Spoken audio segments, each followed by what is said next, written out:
Assalamualaikum dan salam sejahtera kepada semua penonton dan juga subscriber. Terima kasih kepada yang dah tekan subscribe. Yang belum tekan subscribe, janganlah malu-malu. Tekan je lah subscribe dan lonceng untuk notifikasi video yang terbaru. Okey, baik. Jom kita mulakan. Kita tengok pada tajuk dan thumbnail ya. Okey. Okey, sekarang kita pergi kepada tajuk dalam thumbnail dah. Okey, korang pun baca dah. Okey. Bulan Disember ni ialah kita orang sayonara untuk ansuran Citra 5,000.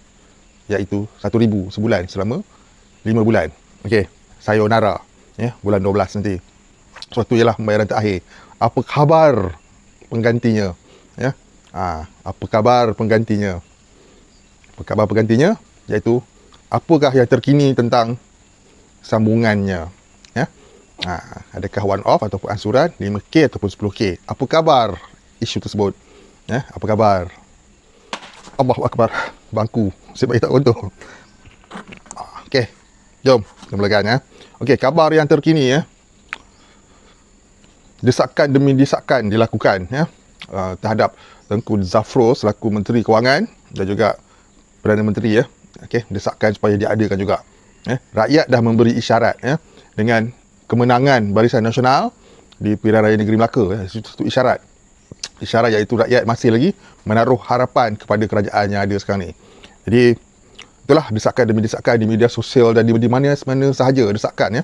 Supaya yalah, kalau nak cakap yes, tekan button hijau. No, tekan button merah Jadi itu ya situasi yang terkini ya. Desakan demi desakan. Okey. Yang paling menarik perhatian aku ialah ya, bukan kerana desakan tersebut sebenarnya, tapi ada satu benda lain. Kalau kita nak ambil kira desakan ya, dari dulu lagi dah. Desakan demi desakan ya. Tak kira lah daripada rakyat, daripada pencarum, daripada Ketua Pemuda UMNO, daripada Datuk Seri Najib Razak ya, semua tu mendesak ya. Okey, desakan demi desakan. Tetapi kerajaan masih berdiam diri. Okey. Apa yang kita boleh simpulkan dalam situasi ini ialah ya, kalau seandainya benda itu tiada, tidak dapat dilaksanakan ya, kerajaan dah lama dah cakap tidak dibenarkan, tidak boleh dan sebagainya. Okey. Tapi kenapa perkara ni masih lagi tergantung? Okey. Tergantung tu ada sebab tu sebenarnya. Okey. Dalam video ni aku tak nak berfikiran negatif, aku nak berfikiran positif ya. Dan aku tidak memberi harapan ya. Harapan, sebab harapan pun 50-50 aku bercakap ya. Okey, harapan tu tolak tepi dulu. Bukan nak bagi harapan, tapi kita fikir secara logik ya. Dah banyak desakan daripada parti mereka sendiri, parti pemerintah sendiri. Tapi kenapa masih berdiam diri ya? Okey. Sebenarnya bila kerajaan nak umum sesuatu perkara ya, benda itu mestilah dikaji dan difinalisekan ya. Betul-betul buat research semua. Okey, dan keputusan akhir itulah yang akan dimaklumkan ya. Jadi kalau kita nak kata ya, tambahan KWSP ni tak ada langsung, itu sesuatu yang mungkin aku cakap kebarangkalian dia kurang sikit ya. Sebab kalau nak kata tak ada, dah lama dah boleh cakap tak ada ya. Kenapa berdiam diri? Berdiam diri ni bermaksud tidak ada apa yang nak dicakapkan buat masa sekarang ni, sehingga kajian semua selesai, sehingga pencairan semua selesai, baru boleh umum, baru boleh bagi tahu ya. Jadi kita sebagai rakyat, adakah kita nampak apa yang dilakukan oleh pihak kerajaan dan KWSP masa ni ya? Apa yang mereka bincangkan, kita tak nampak, kita tak tahu, dan benda itu tidak diumumkan, tidak bagi tahu sebarang perbincangan. Tapi dalam masa yang sama sebenarnya kerajaan dan KWSP masih lagi berbincang dan mengkaji ya. Okey, kita faham benda ni perlu dikaji, perlu dibincang, perlu dicairkan aset-aset ni, bond ke apa ke untuk buat pembayaran kan. Dan memandangkan sekarang ni masih lagi menerima ya, ansuran, akan menerima ansuran yang terakhir bulan depan, maka belum masanya lagi untuk diumumkan yes or no tu. Okey. Dan kita pun kena faham ya, benda masih berlangsung lagi. Jadi kalau apa-apa perkembangan pun ya, yes or no ni kita hanya akan diberitahu selepas bayaran yang terakhir. Jadi penting untuk kita menunggu perkhabaran ya, selepas pembayaran yang terakhir tu. Macam biasalah, bayaran ansuran ni dia akan mula pada awal bulan ya. So untuk bulan depan pun yang terakhir ni akan bermula pada awal bulan. Okey. Dan apa-apa perkembangan yang yes or no ni, kita hanya akan tahu pada sama ada hujung bulan 12 ataupun awal bulan 1 tahun depan. Kita boleh tahu ya, macam mana kaedahnya, berapa keamau dan sebagainya, mak nenek apa semualah kan. Jadi kesimpulan dalam video ini ya, apa khabar penggantinya ya, kalau mengikut pandangan penonton dalam setiap video aku parti je sebenarnya, kerana aku tak respon komen tu, aku baca juga. Mana komen yang aku respon, aku respon kesimpulan dia apa yang nampak? Rakyat positif akan ada.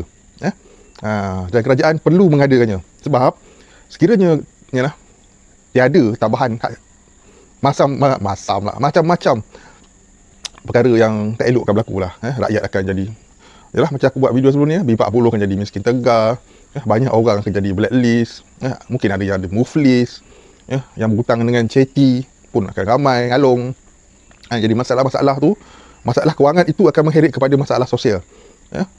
Kita tak boleh nafikan apabila dalam keadaan terdesak, orang sanggup jadi merompak, mencuri dan sebagainya untuk kelangsungan hidup. Jadi perkara tu bermula daripada masalah kewangan, dia boleh mengheret kepada masalah sosial dan jenayah akhirnya.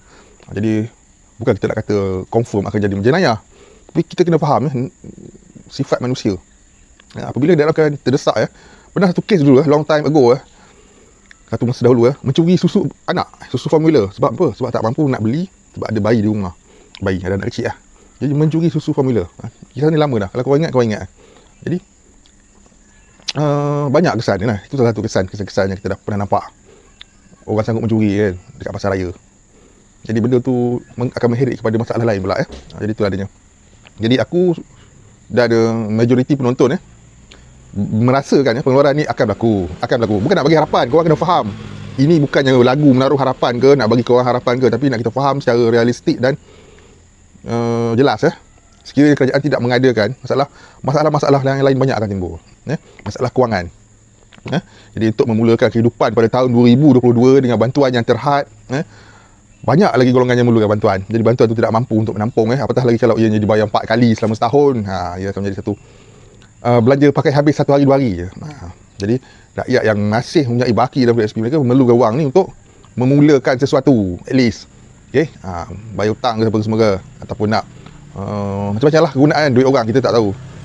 Tapi benda ni perlulah diadakan, sebab walaupun ada segelintir yang tidak memerlukan sangat, cuma nakkan wang tambahan saja, tapi banyak yang memerlukan sangat-sangat kerana masalah hutang-hutang ni. Hutang dengan bank lah, hutang dengan tu lah, loan kereta lah, loan rumah lah, along lah, macam-macam benda. Jadi benda macam ni perlu diselesaikan untuk mulakan hidup baru. Nak cari kerja ke, nak mulakan perniagaan pun, busuk-busuk pun, nak buka gerai ke, dia ada 5-6 ribu juga. Nak buka store burger contoh modal. Jadi perlu modal untuk memulakan kehidupan. Kita jangan cakap modal untuk memulakan perniagaan, tapi modal untuk memulakan kehidupan. Penting tu. Jadi itulah adanya perkabaran terkini tentang tambahan KBSP ni buat masa sekarang. Okay, kita tunggu je, sabar. Dan satu benda aku nak cakap, ini bukan nak bagi harapan kat korang, tapi untuk bagi kita kesedaran sama-sama. Kalau bagi harapan tu lain. Kalau bagi harapan aku cakap, confirm ada punya, mesti ada punya. Itu baru bagi harapan. Aku tak bagi harapan, tapi nak kita berfikir apa khabar penggantinya. Itu saja. Sekian. See you guys in my next video. Assalamualaikum, salam sejahtera, salam hormat semua. Kau jaga diri, jangan patuhi SOP. Bye bye.